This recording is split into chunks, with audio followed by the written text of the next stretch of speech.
So now we've pretty much outlined the problem, right? The problem Yeah. was corporate takeover of the Democratic Party, turned its back on workers and got in bed with white collar. So how do we take it back? Because right now they're fighting tooth and nail.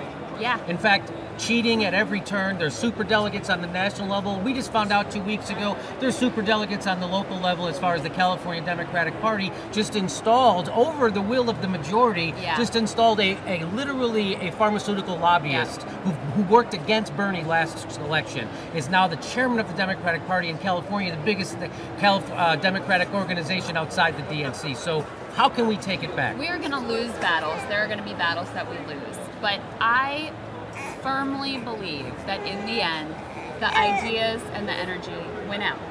I mean, there's just no substitute for having a vision for the future that's inclusive.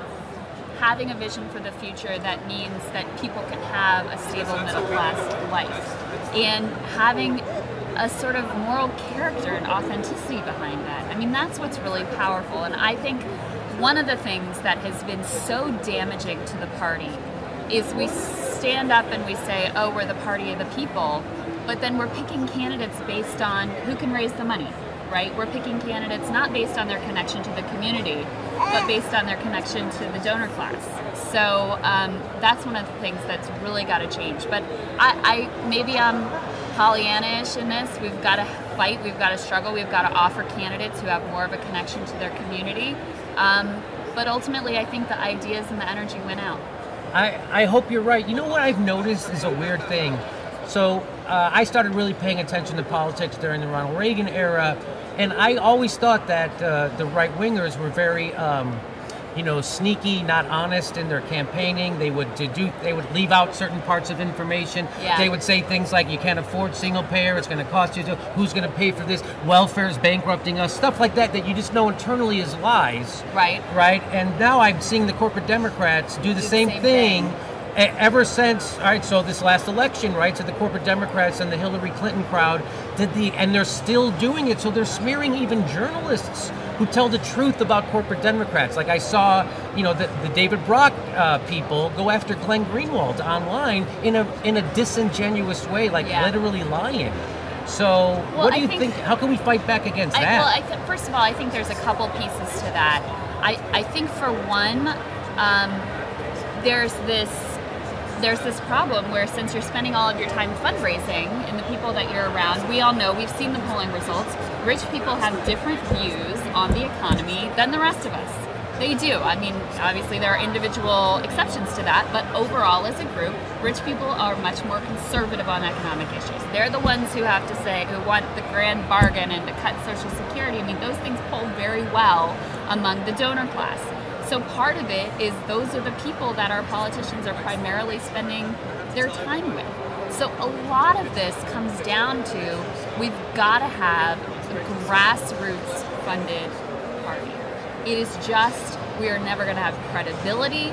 We are never going to have the kind of bold economic thinking that we need if we are not a grassroots funded party. Because think of this, I know I've lived in New York, I've been in media circles, all of that. I know lots of New York rich people who are lovely, lovely people, but they have a vested interest in the way things are. Status quo. In the status quo.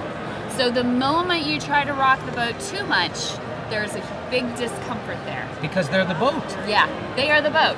And the other piece of this, I think, in terms of how we came to this place is, Democrats felt like in the 90s they'd been out in the wilderness, they couldn't win at the presidential level, they were adrift, and then Bill Clinton came in and he was able to win, and then he was able to get reelected. And so without really assessing why that is or whether that strategy he employed made sense going forward, everyone has just assumed that if you are going to be a serious Democrat who's credible and able to win elections, you have to follow this sort of corporate business Democrat model and believe that you need to cut the deficit and you can't do single payer and you've got to cut Social Security, and all these things are part of being taken seriously as a Democratic player in Beltway circles. That's the problem with being Democrats wanting to be taken seriously. The media won't tell them serious until they'll say, "Oh, I'm willing to cut Social Security and Medicare." Right. And then you're like, "Oh, he's serious." Oh, he's serious. Oh, he's a No, serious Democrat. He's willing to do things that are bad for the country. Right. Yeah, no, exactly. I want to add to what you said, though. Yeah. When you're talking about rich people don't get it, that's included with the anchors on cable news, their executives, and the parent companies that own our media. I mean, I'll say it. I don't know anything about that. Right. So if those are the people that are supposed to be tasked with informing the public and activating the public, and they themselves are too conservative or too arrogant, well, that's a problem. The second thing is, I think in the 90s, because Bill Clinton was very fortunate to hit the tech boom, I think it was there was a very big cloud that distracted from that. Inequality kept exploding in the 90s. Absolutely. In economic inequality, but because it was the roaring 90s and Bill Clinton got the credit for that, right or wrong, the Democratic Party said, "Oh, we need to stay on this playbook." That's I exactly. mean, just wrap your head around the fact that it was the Democratic Party that ended welfare, that deregulated Wall Street.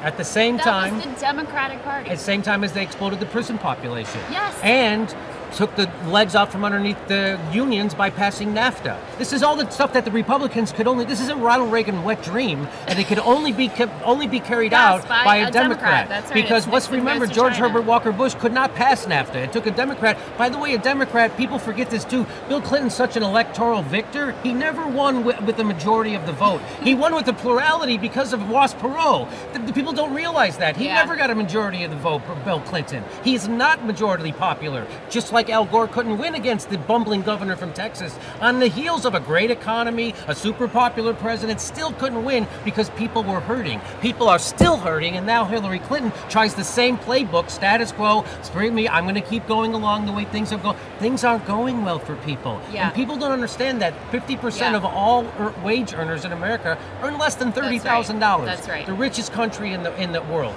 So again, you start saying we have to get the funding out and grassroots. If there was only a politician who set a template for that, who I don't know, maybe got most of his donations $27 at a time. Is maybe the most popular politician in the country right now, and the party's not sure if they want anything to do with it. And they don't. So what does that tell you? They'd rather self-destruct. They'd rather self-destruct and keep their corporate cash than win. And so when we say that the Democrats would rather lose to a Republican than win with a progressive, that's a fact. That's not an opinion because they're doing it. Hey, are you sick and tired of corporate Democrats? So are we. So why not become a member of the Young Turks and help us say no to corporate money? If you become a member, it helps support shows like the Aggressive Progressives who are pissed off at corporate Democrats. Go to tytnetwork.com/join. It's only $10 a month. It helps keep us independent and keep bringing you the truth.